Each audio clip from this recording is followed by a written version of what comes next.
Ukrainian President Zelensky held frank conversations with his European counterparts and NATO allies about the need to get behind his victory plan. But will the West eventually regret not heeding his calls? For the Europe conversation, I catch up with Lithuanian Defence Minister Laurynas Kasčiūnas. Well, Minister Laurynas Kasčiūnas, Minister of Defence for Lithuania, thanks very much for joining us on this special event. Great pleasure. This NATO Defence Ministers meeting. We're here in NATO studios for the Europe conversation on Euronews. It has been a momentous week in Brussels. President Zelensky was at the European Council. He was here briefing you all on his victory plan. What is your reaction to it? Well, very positive reaction. It was good what we have planned. Of course, in the plan there's many important details. So first moment which I should mention, Lithuania always supported Ukraine's invitation into the NATO because in our understanding, you cannot send the message to Russia what we have at least informal veto power on NATO enlargement. It's the biggest mistake. Ukrainian nation, which fights for their independence but also fights for our security, deserves determination right, which organization, which community to choose for the future, for their children, for the generations. So that's why invitation is not membership, but it's a point of no return, it's irreversibility. So I think we can do this move, at least invitation. I mean, there's more than just hesitancy around this invitation to NATO for Ukraine, because what they were given was this, quote, indestructible bridge towards membership, but not an invitation. The United States is not too keen, and countries like Slovakia and Hungary are actively hostile to that. Yeah, we know, but, we need to find a compromise formula. But, I think it's a question, first of all, for our big allies, because just wordings about irreversibility, bridges, is not working. We need actions. If we will not make actions, I remember the story before the full-scale war. In 2017, 2018, after Crimea and after Donbass, we Baltics always said, give more weapons to Ukraine for deterrence. If Ukraine will be strong, Russia will be deterred.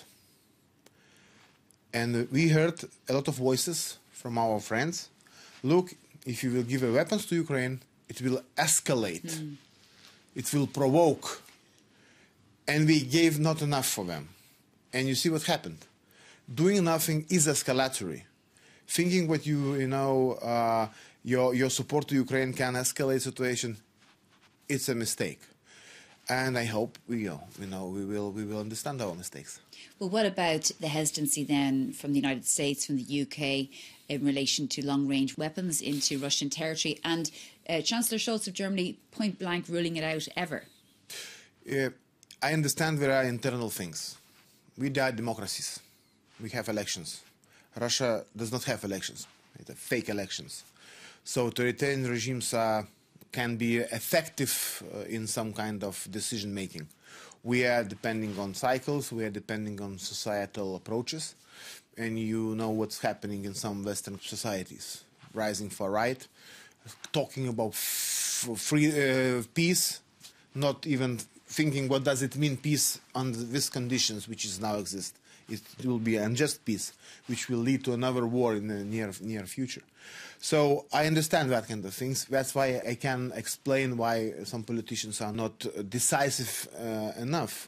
But we will invest into Ukraine defense when we see now that Ukrainian companies can produce also long-range strike capabilities.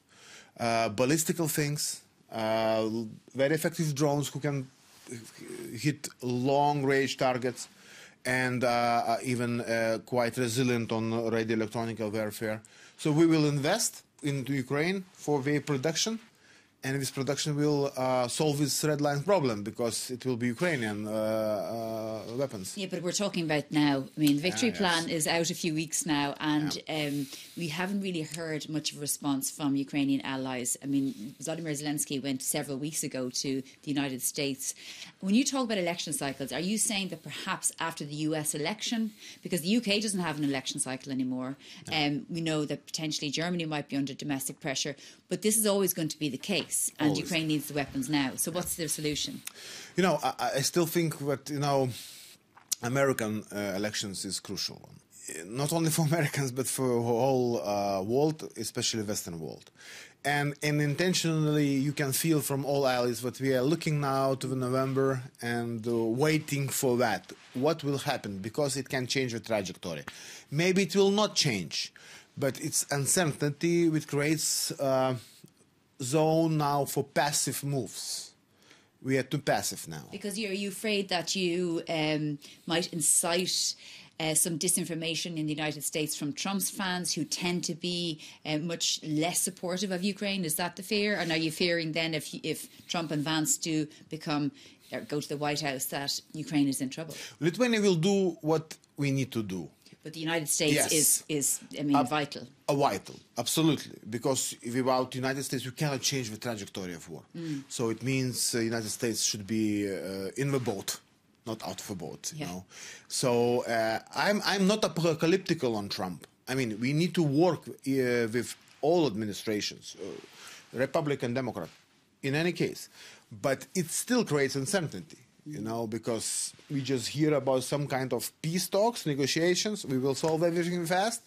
But, when you go deeper into details, you lack the evidence and the confident decisions could assure you what this possible peace will be for granted, But at the same time, there is major escalation with the news from Ukrainian services that say that Russia is training, or North Korea is training 10,000 soldiers for Ukrainian territory to fight for Russia, which Zelensky said during the week was a step towards a new world war. So, there is obviously urgency to end this war.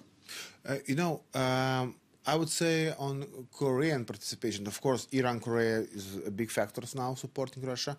Of course, Chinese factor is even more important because it led Russia to overcome all technological sanctions. It's important for equipment and weapons which Russia still produce. If you look at Korean, I would say, the human resources was never for Russia problem. Much more bigger problem is ammunition and sophisticated or more or less weapons.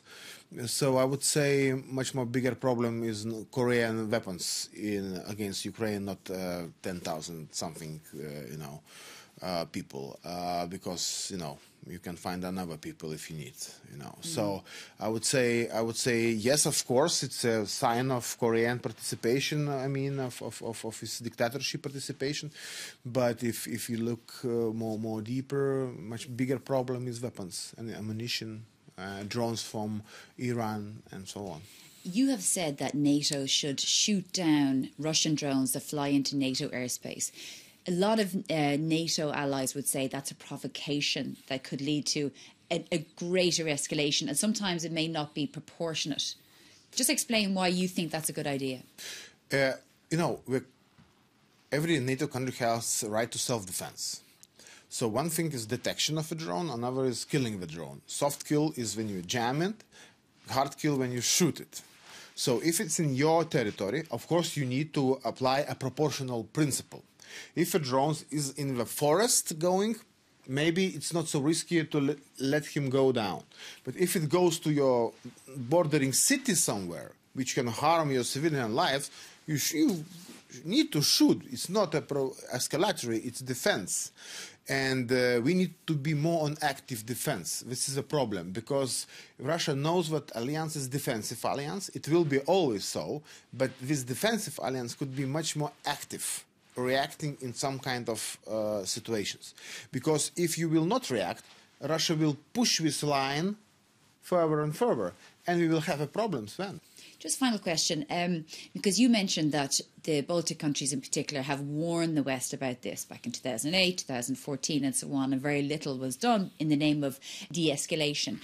Do you think in a few years' time we'll look back at this and say, we really messed up, we should have given them all of the weapons at the start? And what impact do you think it's going to have? You know, a simple thing, Ronald Reagan, strength, peace through strength, the formula which is classic. Russia is not attacking the strong. When you are strong, Russia is not attacking. As simple as that. Russia respects when you are strong. So that's why if you want to peace with Russia, you need to have military muscles. You need to be military strong to have a peace. It's the only thing. And we do not understood that, hope till now. Is it frustrating for you then when you're with your NATO allies, in particular Hungary and Slovakia? Oh, it's different stories, yes. So tell us a little bit about that. You know, because we see Robert Fico saying that, well, defending Moscow essentially and criticising his own allies who are saying, he's saying essentially they're warmongers. Yeah. Article 5 is quite flexible. I mean, not all countries should support if our supports you and makes a decision to go for help, military help. So it's a good thing. But yes, we have problems when some countries, which we call allies, in their behavior, in their mindset, works not as the allies. And it's a problem. And they are a security threat? I would not call them security threats. But, you know, if you ask, do we trust? It's questionable. Orban and Fico? You know, I don't want to go to the personalities. Okay. You know, but I think we need to be, I would say, more frank with them sometimes. Okay, Minister for Defence for Lithuania, Laurynas Kasčiūnas, thank you very much for joining us on the Europe Conversation here at NATO. Thank you.